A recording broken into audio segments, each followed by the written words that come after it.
നമസ്കാരം. ബംഗ്ലാദേശിൽ ആളിക്കത്തിയിരുന്ന ജെൻസി പ്രക്ഷോഭം വീണ്ടും പടർന്നു കയറുകയാണ്. ഇന്നത്തെ പ്രധാനപ്പെട്ടതും നിർണായകമായ വാർത്തകൾ നോക്കാം ഫസ്റ്റ് റൗണ്ട് അപ്പിലൂടെ. ആദ്യം തലക്കെട്ടുകളിലേക്ക്. ശബരിമല സ്വർണ്ണക്കൊള്ള SITക്ക് തിരിച്ചടി. ED അന്വേഷണത്തിന് വിജിലൻസ് കോടതിയുടെ ഉത്തരവ്. ചലച്ചിത്രമേളയ്ക്ക് ഇന്ന് സമാപനം. സുവർണ ചകോരം ആർക്ക്? ബംഗളൂരുവിൽ നിന്ന് കോഴിക്കോട്ടേക്ക് വരികയായിരുന്ന KSRTC ബസ് കത്തി നശിച്ചു. ബംഗ്ലാദേശിൽ വീണ്ടും സംഘർഷം ശക്തം. മാധ്യമ സ്ഥാപനങ്ങൾക്ക് തീയിട്ട് ജെൻസി പ്രക്ഷോഭം. നെടുമ്പാശ്ശേരിയിൽ വൻ കഞ്ചാവ് വേട്ട. 7.5 കോടിയുടെ കഞ്ചാവ് പിടികൂടി. വാർത്തകൾ വിശദമായി. ശബരിമല സ്വർണ്ണക്കൊള്ള കേസിൽ കള്ളപ്പണ ഇടപാട് നടന്നിട്ടുണ്ടെന്ന കണ്ടെത്തലിനെ തുടർന്ന് എൻഫോഴ്സ്മെന്റ് ഡയറക്ടറേറ്റിന് അന്വേഷണം നടത്താൻ കൊല്ലം വിജിലൻസ് കോടതി അനുമതി നൽകി. കേസ് അന്വേഷിക്കുന്ന പ്രത്യേക അന്വേഷണ സംഘത്തിന്റെ പക്കലുള്ള FIR ഉൾപ്പെടെയുള്ള മുഴുവൻ രേഖകളും EDക്ക് കൈമാറാൻ കോടതി കർശന നിർദ്ദേശവും നൽകിയിട്ടുണ്ട്. ശബരിമല സ്വർണ്ണക്കൊള്ള കേസിൽ EDക്ക് സകല രേഖകളും നൽകാൻ കൊല്ലം വിജിലൻസ് കോടതി SITയോട് ആവശ്യപ്പെട്ടു. ശബരിമലയിൽ കള്ളപ്പണ ഇടപാടുകൾ നടത്തിയിട്ടുണ്ട് എന്നതാണ് EDയുടെ കണ്ടെത്തൽ. അതിന്റെ അടിസ്ഥാനത്തിലാണിപ്പോൾ ED കോടതിയോട് രേഖകൾ ആവശ്യപ്പെട്ടത്.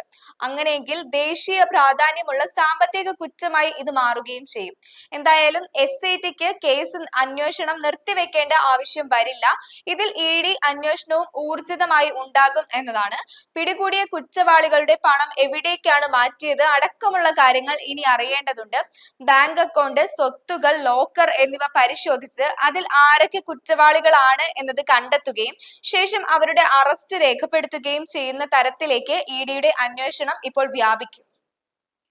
ആവേശകരമായ 8 ദിനരാത്രികൾക്ക് ശേഷം 30ാമത് രാജ്യാന്തര ചലച്ചിത്രമേളയ്ക്ക് ഇന്ന് സമാപനം കുറിക്കുകയാണ്.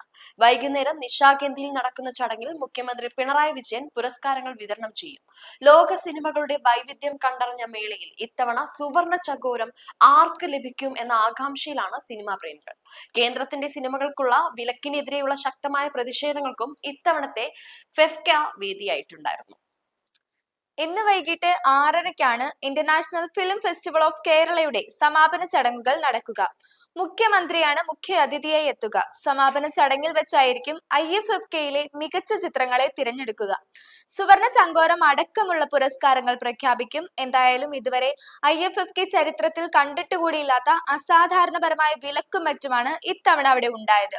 19 സിനിമകൾക്കാണ് ആദ്യഘട്ടത്തിൽ വിലക്ക് ഏർപ്പെടുത്തിയിരുന്നത്. ഇതിനെതിരെ IFFKയുടെ ആരംഭത്തിൽ തന്നെ ഒരു കാരണവശാലും ചിത്രത്തിൽ കത്രിക വയ്ക്കാൻ സാധിക്കില്ലെന്ന് മുഖ്യമന്ത്രി തന്നെ ഒരു പോസ്റ്റ് ഇട്ടിരുന്നു. എന്നാൽ അതിനെ മറികടന്നുകൊണ്ട് ഒറ്റയടിക്ക് 6 ചിത്രങ്ങളാണ് പട്ടികയിൽ നിന്നും ഒഴിവാക്കണം എന്നാവശ്യപ്പെട്ടത്. വലിയ രീതിയിലുള്ള പ്രതിഷേധങ്ങൾ നമ്മൾ ഈ 30ാമത്തെ വേദിയിൽ കണ്ടിരുന്നതാണ്. എന്നാൽ അവസാനം ഒരു കീഴടങ്ങൽ കൂടിയാണ് നമ്മൾ ഇതിലൂടെ കണ്ടത്. അടുത്ത തവണ മുതൽ ഇങ്ങനെ ഒരു മേള നടക്കുമോ എന്ന് വരെ മന്ത്രി സജി ചെറിയാൻ ചോദിക്കേണ്ട ഒരു അവസ്ഥ ഉണ്ടായിരുന്നതാണ്. എന്തായാലും വളരെ വിവാദങ്ങൾക്കൊടുവിൽ 2025-ലെ IFFKക്ക് ഇന്നുകൊണ്ട് സമാപനമായിരിക്കുകയാണ്. ബംഗളൂരുവിൽ നിന്നും കോഴിക്കോട്ടിലേക്ക് വരികയായിരുന്ന KSRTC ബസിന് തീപിടിച്ചു. മൈസൂർ നഞ്ചൻകോടിന് സമീപം വെച്ചാണ് സംഭവം. പുലർച്ചെ 2 മണിയോടെയാണ് ബസിന് തീപിടിച്ചത്. ബസിന്റെ അടിയിൽ നിന്നും പുക കണ്ടയുടനെ ഡ്രൈവറും കണ്ടക്ടറും യാത്രക്കാരെ തട്ടി വിളിച്ച് പുറത്താക്കിയതിനാൽ വലിയ ദുരന്തം ഒഴിവായി. ഇന്ന് പുലർച്ചെ 2 മണിയോടെയാണ് മൈസൂർ നഞ്ചൻകോട് വെച്ച് ഇത്തരത്തിൽ വലിയൊരു അപകടമുണ്ടായത്.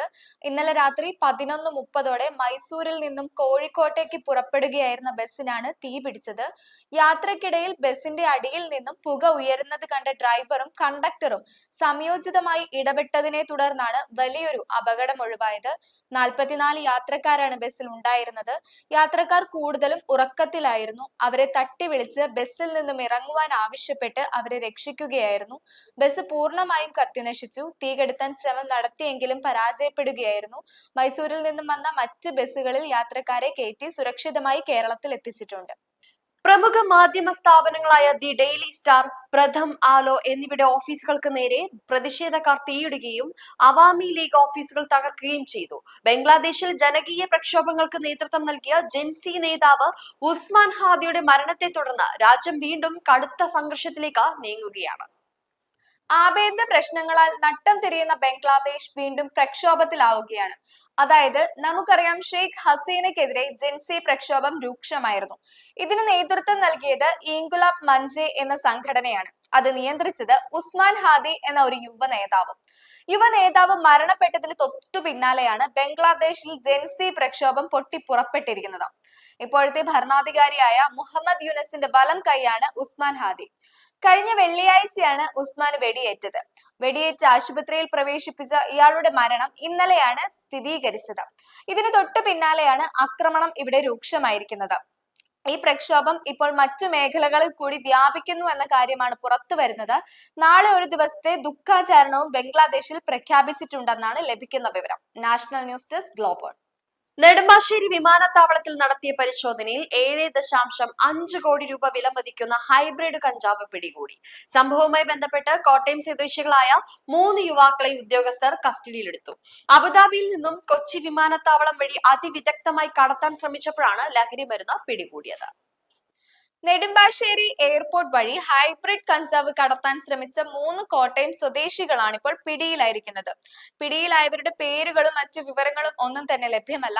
7.5 കോടി രൂപയുടെ കഞ്ചാവാണ് ഇപ്പോൾ പിടികൂടിയിരിക്കുന്നത്. മറ്റു സംസ്ഥാനങ്ങളിൽ നിന്നും കേരളത്തിലേക്ക് കഞ്ചാവ് കടത്തുന്നതിൽ ഇവർക്ക് വലിയ പങ്കുണ്ട് എന്നാണ് പോലീസ് ഇപ്പോൾ പ്രതികരിക്കുന്നത്. ഇത്തരത്തിൽ ഹൈബ്രിഡ് കഞ്ചാവ് കടത്തുന്നതിന് പിന്നിൽ മലയാളികളാണ് എന്നതിൽ നേരത്തെ തന്നെ വിവരങ്ങൾ പോലീസിന് ലഭിച്ചിരുന്നതാണ്. അതിനാൽ തന്നെ ഇതിന്റെ കൂടുതൽ വിശദാംശങ്ങൾ പോലീസ് ഇപ്പോൾ അന്വേഷിച്ചുകൊണ്ടിരിക്കുന്നു. ഇതുവരെയുള്ള ഫസ്റ്റ് റൗണ്ട് അപ്പ് വാർത്തകൾ ഇവിടെ അവസാനിച്ചു. വീണ്ടും പുതിയ വാർത്താ വിശേഷങ്ങളുമായി കാണാം.